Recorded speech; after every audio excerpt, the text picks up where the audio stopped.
நமச்சிவாய சிவாய நம. அனைத்து தமிழ் உள்ளங்களுக்கும் கனிவான வணக்கங்கள். நாம் இந்த பதிவில் பெயர்ச்சியாகும் செவ்வாய் பகவானால் ராசிக்காரர்களுக்கு ஏற்படும் சுப மற்றும் அசுப பலன்கள் என்ன என்பதனையும், அசுப பலன்கள் ஏற்படுமாயின் ராசிக்காரர்கள் செய்ய வேண்டிய பரிகாரங்கள் என்னென்ன, வழிபட வேண்டிய தெய்வம் யார் என்பதனை பற்றியும் விரிவாக காண்போம். உங்கள் வாழ்வில் வளமும் நலமும் செல்வ செழிப்பும் பெற்று வாழ்வில் உயரிய நிலையை அடைய எல்லாம் வல்ல இறைவனை வேண்டி விரும்பி கேட்டுக்கொள்கிறேன். செவ்வாய் பகவான் சகோதரக்காரகன் ஆவார். சிவப்பு நிறத்தின் அதிபதி, ஆண் கிரகம், அதிலும் தைரியமான கிரகம். செவ்வாய் துடிப்பானவர், இளமையானவர், இள ரத்தம், வீரமான கோபமான இளைஞனை போன்றவர். எதற்கும் பயப்பட மாட்டார், துடிப்பானவர். தைரியத்தையும் வீரத்தையும் குறிப்பவர் செவ்வாய் பகவான்.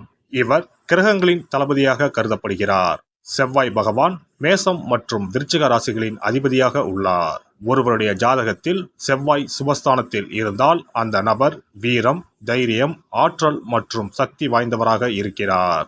அனைத்து கிரகங்களும் ஒரு குறிப்பிட்ட காலத்தில் தங்கள் ராசியை மாற்றுகின்றன. இவற்றின் தாக்கம் அனைத்து ராசிகளிலும் காணப்படும். செவ்வாய் பெயர்ச்சியும் அனைத்து ராசிக்காரர்களின் வாழ்விலும் ஒரு குறிப்பிடத்தக்க தாக்கத்தை ஏற்படுத்தும். இந்த வருடம் ஜூன் 1ஆம் தேதி சனிக்கிழமை அன்று செவ்வாய் பகவான் தனது சொந்த ராசியான மேசத்தில் பயிற்சியாக உள்ளார். செவ்வாய் கிரகத்தின் இந்த பயிற்சியானது மாலை 3:39 நடைபெறும். செவ்வாய் பகவான் ஜூன் 1 முதல் ஜூலை 12 வரை மேசராசியில் இருப்பார். மேசத்தில் ஏற்படும் செவ்வாய் பெயர்ச்சியானது ருச்சக ராஜயோகத்தை உருவாக்கும். இதனால் சில ராசிக்காரர்களுக்கு அற்புதமான நற்பலன்கள் கிடைக்கும். செவ்வாய் பகவான் மகர ராசியில் அல்லது அதன் சொந்த ராசியான மேசம் அல்லது விருச்சகத்தில் இருக்கும்போது இந்த ருச்சக ராஜயோகம் உருவாகிறது. இந்த அற்புதமான சேர்க்கை ஏற்படும் போது அதன் செல்வாக்கின் கீழ் உள்ள ராசிக்காரர்கள் மிகவும் தைரியமாக, துணிச்சலாக மாறுகிறார்கள். சமூகத்தில் அவர்களின் கௌரவம் அதிகரிக்கிறது. பணிபுரியும் இடத்தில் தனி மரியாதை கிடைக்கிறது. இனி செவ்வாய் பெயர்ச்சியால் ஏற்படவுள்ள ருச்சக ராஜயோகத்தால் அதிகப்படியான நல்ல பலன்களை அடைய உள்ள ராசிகளை பற்றி காண்போம். எடுத்த காரியத்தில் எவ்வளவு தடைகள் வந்தாலும் சோர்வடையாமல் தொடர்ந்து செய்து முடிக்கும் ஆற்றல் உடைய விருச்சிக ராசி அன்பர்களே, இந்த செவ்வாய் பயிற்சியில் பணவரத்து அதிகரிக்கும். எடுத்த காரியங்கள் எல்லாம் கைகூடச் செய்யும். சமூகத்தில் அந்தஸ்து உயரும், எதிர்ப்புகள் விலகும். பயணம் மூலம் லாபம் கிடைக்கக்கூடும். புதிய நபர்கள் நட்பு கிடைக்கும், பணவரத்து அதிகரிக்கும். மற்றவர்கள் செய்ய தயங்கும் வேலையை கூட செய்து முடித்து பாராட்டுகளை பெறுவீர்கள். எண்ணியபடி செயல்களை செய்து காரிய வெற்றி காண்பீர்கள். நண்பர்கள் மூலம் உதவிகள் கிடைக்கும். ஆன்மீக பணிகளில் ஈடுபாடு அதிகரிக்கும். விரும்பிய பொருட்களை வாங்கி மகிழ்வீர்கள். திருமண முயற்சிகளில் சாதகமான பலன் கிடைக்கும்.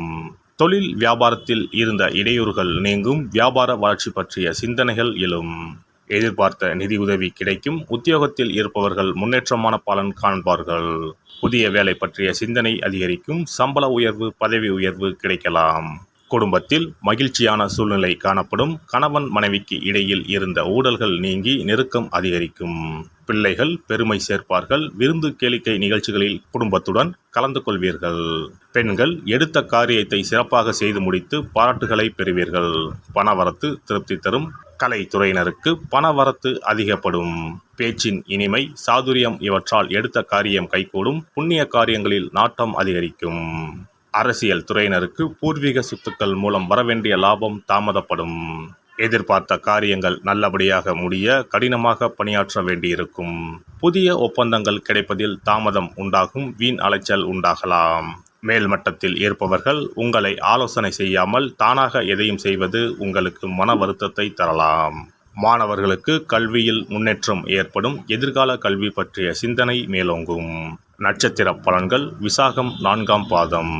தொழில் வியாபாரம் லாபகரமாக நடக்கும். தொழில் விரிவாக்கம் தொடர்பான திட்டங்கள் செயல்படுத்த முயற்சிகளை மேற்கொள்வீர்கள். பழைய பாக்கிகள் வசூலாகும். உத்தியோகத்தில் இருப்பவர்கள் வேலைப்பளு குறைந்து உற்சாகமாக காணப்படுவீர்கள். அனுசம் நட்சத்திரம். எடுத்த காரியம் வெற்றி பெறும். அதனால் மேல் அதிகாரிகளிடம் பாராட்டு கிடைக்கும். குடும்பத்தில் ஒற்றுமை உண்டாகும். கணவன் மனைவிக்கு இடையே இருந்த கருத்து வேற்றுமை நீங்கும். பிள்ளைகள் மூலம் மனமகிழ்ச்சி கிடைக்கும். உறவினர்கள் நண்பர்கள் மூலம் உதவிகள் கிடைக்கும். கேட்டை நட்சத்திரம் வாக்கு வன்மையால் காரியங்கள் வெற்றி பெறும். ஆன்மீக எண்ணங்கள் அதிகரிக்கும். மாணவர்களுக்கு கல்வி பற்றிய மனசஞ்சாரம் நீங்கி நிம்மதி உண்டாகும். பெரியோர் பாராட்டுகள் கிடைக்கும். வள்ளி தெய்வானையுடன் உள்ள முருகப்பெருமானை அர்ச்சனை செய்து வணங்க எல்லா துன்பங்களும் நீங்கி வாழ்வில் இன்பம் உண்டாகும். நவ கிரகங்களில் சூரியனுக்கு அடுத்தபடியாக செயல் ஆற்றல் உள்ள கிரகம் செவ்வாய். ஆளுமை திறன், ஆற்றல், வீரம், அதிகாரம் செய்தல், வளைந்து கொடுக்காத தன்மை, தர்மம், நீதி, நேர்மை, நியாயம் போன்ற அம்சங்கள் கொண்ட கிரகம் செவ்வாய். செவ்வாய் பலமாக இருந்து நல்ல ஆதிபத்தியம் பெற்று அவரது தசை நடக்குமானால் சகோதர சகோதரிகள் மூலம் பெரும் அனுகூலம் ஏற்படும். பெரிய பதவிகளில் உள்ளவர்கள் தொழில் அதிபர்களின் தொடர்பு கிடைத்து அதன் மூலம் முன்னேற்றம் உண்டாகும். பலமற்ற ஆதிபத்தியம் பெற்று தசை நடக்குமானால் கீழே விழுவதும் அடிபடவும் நேரிடும். வாகன விபத்துக்களை சந்திக்க நேரிடும். இரத்த காயங்கள், வெட்டுக்காயங்கள், இரத்த சம்பந்தமான நோய், சித்தப்பிரமை, தலையில் அடிபடுதல் போன்றவற்றை ஏற்படுத்துவார் செவ்வாய் பகவான். வீண் வழக்குகள், சண்டை சச்சரவுகள், மறைமுக நேர்முக எதிரிகள், பொருள் களவு போகுதல், செய்தொழில் வியாபாரத்தில் திடீரென்று பெருத்த நஷ்டம், அரசாங்க கெடுபிடி, பதவி இறக்கம், மறைந்து வாழும் சூழ்நிலை என்று பலவகை இன்னல்களை உருவாக்குவார். செவ்வாய் முதலான தோஷங்கள் அனைத்தும் நீங்க அவரின் அருளை முழுவதும் பெற செவ்வாய்க்குரிய அதிதேவதையான முருகனை வழிபடுவதும், கோதுமை ரொட்டி, வெள்ளை எள் கலந்த இனிப்பு பலகாரங்கள், துவரை போன்றவற்றை ஏழைகளுக்கு தானம் கொடுப்பதும் நல்லது. செவ்வாய் கிழமைகளில் விரதம் இருந்து செவ்வாய் பகவானுக்கு விளக்கேற்றுவது, சஷ்டி விரதம், கிருத்திகை விரதம் மேற்கொள்வது, தினமும் கந்த சஷ்டி கவசம் படிப்பது நல்லது.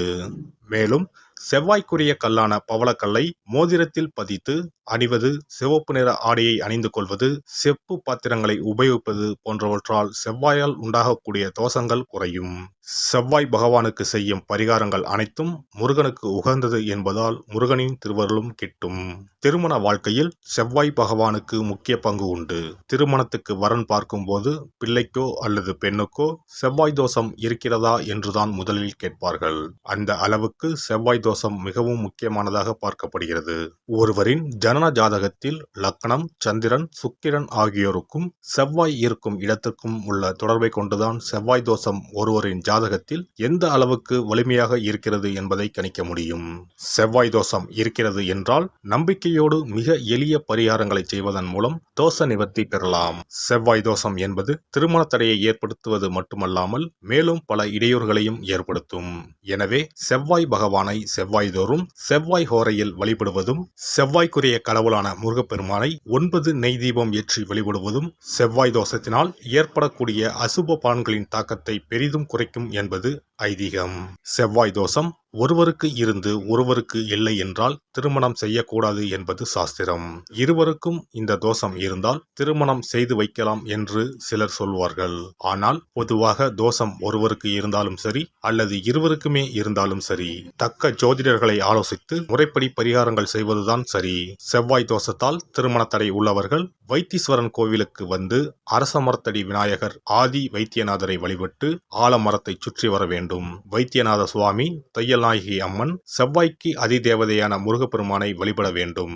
சன்னதியில் உள்ள செவ்வாய் பகவானுக்கு சிகப்பு வஸ்திரம் சாத்தி அபிஷேகம் செய்து பரிகாரம் செய்ய தடைகள் நீங்கும். இந்த வீடியோ பதிவு உங்களுக்கு பிடித்திருந்தால் லைக் பண்ணுங்க, கமெண்ட் பண்ணுங்க, ஷேர் பண்ணுங்க, மறக்காம சப்ஸ்கிரைப் பண்ணுங்க, பக்கத்துல இருக்கிற பெல் பட்டனை கிளிக் பண்ணுங்க. நன்றி, வணக்கம். ஓம் நமச்சிவாய. சிவாய நம.